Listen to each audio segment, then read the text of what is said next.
Amerika Serikat mendesak Israel untuk tidak melakukan operasi militer yang serupa di Gaza di Lebanon. Hal itu disampaikan usai Netanyahu mengatakan bahwa Lebanon dapat menghadapi kehancuran seperti wilayah Palestina.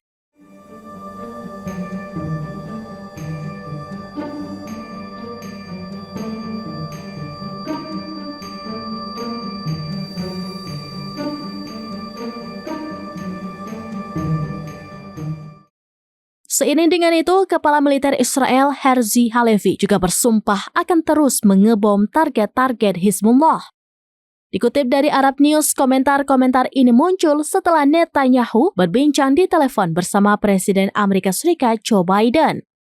Gedung Putih mengatakan Biden meminta Netanyahu untuk meminimalisir bahaya terhadap warga sipil Lebanon, khususnya daerah-daerah padat penduduk di Beirut.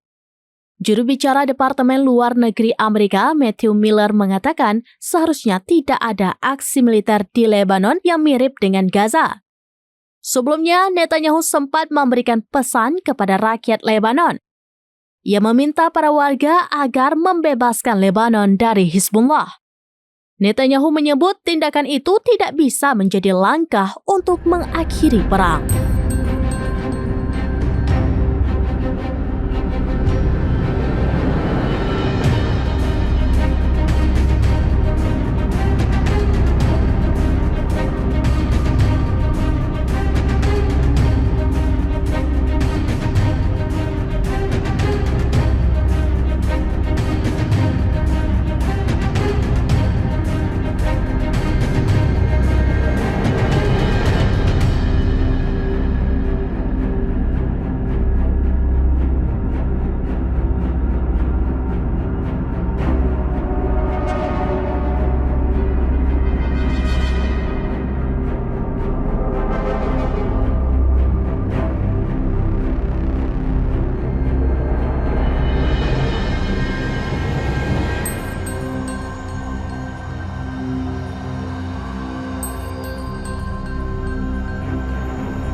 Demikian informasi terkini, Syederalun. Saksikan terus beragam informasi lainnya. Jangan lupa like dan share seluruh akun serambinews.com.